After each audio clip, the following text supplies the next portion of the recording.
They are going to make a huge difference to people's lives, and I thank them very much for doing so. Thank you. Thank you very much, Mr. Speaker, and I join in congratulating my honourable friend for Barrow, our honourable friend for Workington, and all those involved in bringing forward this important piece of legislation. I look forward to it completing its passage today. And I'm pleased to support a bill, and this bill, and the government's work in tackling reoffending rates, which have decreased over the last decade. And the kernel of the bill is to avoid the release of an offender on a Friday or day preceding a bank holiday by bringing that release date forward by 1 or 2 working days. Because currently the Criminal Justice Act 1961 provides that offenders who would otherwise be released on weekends or bank holidays or public holidays are to be released the preceding day.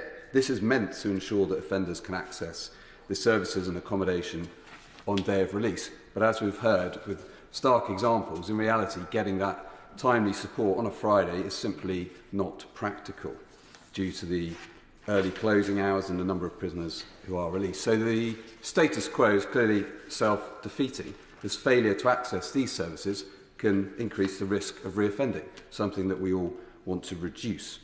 And we've heard about the importance of access to accommodation, which in turn is vitally important in helping people to access employment and training to support their rehabilitation.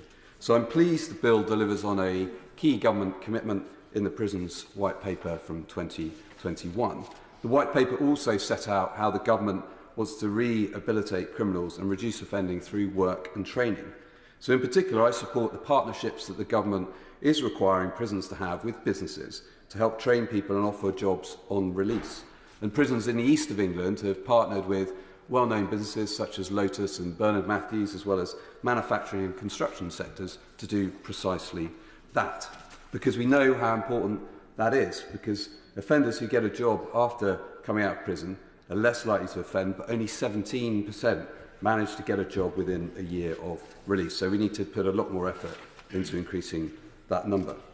In passing, I also welcome the government's progress on the subsistence payments, which in 2021, following a 26-year freeze, the government increased the amount that's given to people on release for immediate essentials, and that was increased in line with inflation last year, although it is still only £82.39. Of course, we should recognise this does involve people being released earlier than they would otherwise from their prison sentence, and our constituents are rightly concerned to see people serve the sentence they've been given, which is why I was pleased to support the government legislation to make sure people serving the longest and most serious offences serve more of their sentence. But clearly, on balance, the benefits of releasing people by a day or 2 days earlier are clear for the benefit for our constituents, although we need to have robust policy, guidance and eligibility criteria to ensure public protection. So to conclude, Mr Deputy Speaker, I warmly welcome this bill and look forward to it completing its passage. Bob Blackman. Thank you, Mr Deputy Speaker.